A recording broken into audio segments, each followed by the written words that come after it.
مگر سامنے ہی حاتب کو دیکھ کر دونوں کی ہنسی کو بریک لگ گئے اور شبانہ کو کی تو روح ہی فنا ہوگی، اور حاتب کے پیچھے سے عالم پریشانی میں اوٹ پٹانگ اشارے کرنے لگی جو ان دونوں کی سمجھ سے باہر تھے۔ کیا بات ہے عطیہ، سلام کرنا ہی بھول گئی ہو؟ بڑے ٹھیک ہی کہتے ہیں، صحبت کا اثر بہت جلد ہوتا ہے، اس لیے بہت سوچ سمجھ کر کسی کی صحبت اختیار کرنی چاہیے۔ حاتب عطیہ کو سرزنش کرتے ہوئے تھوڑا سا تلخ ہو گیا۔ السلام علیکم بھاؤ۔ وہ اصل میں عطیہ نے خجل سے ہوتے ہوئے جھٹ سے سلام کیا، مگر نمرا نے ڈٹائی کا مظاہرہ کرتی اپنی لمبی چٹیوں کو بل دیتی رہی۔ کوسنے کا کام دل میں جاری تھا۔ ٹھیک ہے، شام کو زیادہ دیر باہر مت رہا کرو، اللہ حافظ۔ حاتب ناصحانہ انداز میں بولتا باہر نکل گیا۔ جب تک نصیحت نہ کرے اس کا تو کھانا ہی ہضم نہیں ہوتا، سیانہ گینڈا۔ نمرا منہ ٹیڑھا کر کے حاتب کے پیچھے سے بولی، اور تم کیا گونگے بہروں کی زبان میں ہم سے بول رہی تھی؟ جو کہنا تھا صاف کہہ نہیں سکتی تھی؟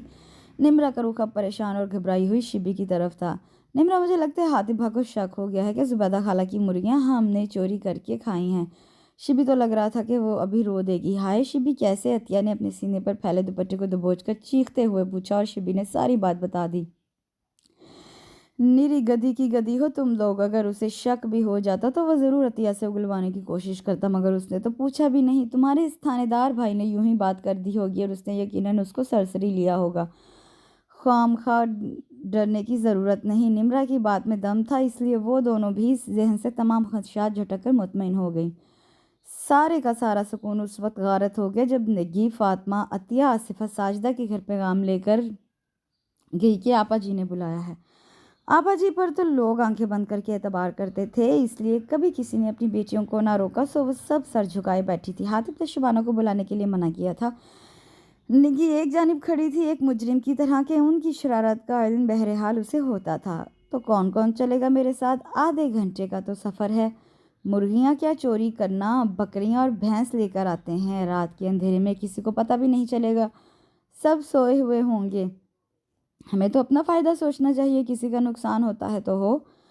کلف لگے سفید عوامی سوٹ میں حاتب ایک جاگیردار لگ رہا تھا، اس پر یہ کہ گرج بھی رہا تھا مگر انوکھے طریقے سے۔ حاتب بھا کا بھی بے عزت کرنے کا اپنا ہی طریقہ ہے، دل چاہتا ہے زمین پھٹ جائے اور ہم اس میں چھپ جائیں۔ اسے یاد آ رہا تھا کہ سلمیٰ کے بھائی کی شادی پر سب لڑکیوں نے مہندی پر خوب ڈانس کیے تھے اور مووی بھی بنی تھی۔ تب حاتب اپنا آخری امتحان دینے شہر گیا تھا، مگر آ کر اس نے کرخت آواز میں فقط اتنا ہی کہا تھا، تم لوگوں کی سچ دھج اور دھوم دھڑکے کی شہرت 7 والے گاؤں تک پہنچی ہوئی ہے۔ اچھا نام روشن کیا ہے تم لوگوں نے اپنے گاؤں کا، اگلی کسی شادی پر اس سے بھی زیادہ تیاری کرنا تاکہ دھوم 3-4 گاؤں تک تو پہنچے۔ اور وہ دن اور آج کا دن انہوں نے کبھی سوائے ڈھولک بجانے کی اور کچھ نہیں کیا تھا۔ اتنا ذلیل کرنے سے تو بہتر تھا حاتب تم سیدھے سیدھے ہم کو ڈانٹ دو۔ ہائے پر کہے کون؟ آصفہ بس سر جھکائے سوچ میں ڈوبی ہوئی تھی۔ کیا پوچھ رہا ہوں میں؟ حاتب کی بلند آواز نے ان کو ہلا کر رکھ دیا۔ بھا اب جانے بھی دو، نگی ہمت کر کے پھنسی پھنسی آواز میں بولی۔ کیا جانے دو؟ اپنی خواہش کو پورا کرنے کے لیے آج انہوں نے یہ چھوٹی چوری کی ہے، کل کو اپنی خواہشات کی تکمیل اور نفس کی تسکین کے لیے بڑی سے بڑی چوری سے بھی دریغ نہیں کریں گی۔ حاتب عالم طیش میں برس پڑا تھا۔ نہیں بھا، ہم ایسی تو نہیں ہیں، وہ تو بس شرارت میں یہ غلط کام کر بیٹھیں۔ فاطمہ نے فوراً سب کا دفاع کیا، مگر نیم مردہ سی آواز میں بھی تم لوگوں کو اتنا احمق اور بے وقوف نہیں سمجھتا تھا کہ کسی نے جو کہا اس پر عمل کرنا شروع کر دیا۔ تم لوگوں کے پاس بھی عقل اور دماغ ہے کہ نہیں؟ حاتب کا غصہ ہنوز قائم تھا۔ آئندہ ایسا کچھ نہیں کریں گے بھا، معاف کر دو۔ عطیہ کی آواز بھیگی ہوئی تھی، بزدل تھی، فوراً ہی رو پڑتی تھی۔ ٹھیک ہے، ان سب باتوں کی خبر کسی کو نہیں ہونی چاہیے، خاص کر تمہاری اس لیڈرنی کو۔ جاؤ اب۔ حاتب کچھ نرم پڑتے ہوئے حکمی انداز میں بولا، خود نمرا بی بی کی عقل ٹھکانے پر لانے کا طریقہ سوچنے لگا۔ یہ 15 کلو مرغی کا گوشت ہے، سلاد کی چیزیں ہیں، میٹھے میں متنجن یا فرنی ٹھیک رہے گی۔ میرے دوست 2 بجے تک انشاءاللہ پہنچ جائیں گے، سب کچھ وقت پر تیار ملنا چاہیے۔ حاتب اجرک کی چادر کو اپنے مضبوط کاندھوں پر جماتے ہوئے باروب آواز میں مخاطب ہوا۔ نگی نے عمومی انداز میں سر کو ہلا کر ٹھیک ہونے کا جواب دیا، جبکہ نمرا پیچ و تاب کھا کر رہ گئی۔ اس کم عقل شخص پر جو بڑا عقل مند بنا پھرتا ہے، اب راتوں رات تو الہام نہیں ہوا ہوگا کہ دوست شہر سے ٹپک رہے ہیں، صبح سویرے بھی یہ سارا سامان لایا جا سکتا تھا۔ 11 بجے حکم شاہی صادر کیا جا رہا ہے، اب بیچاری اتنی سخت گرمی میں جلتی رہے گی چولہے کے آگے۔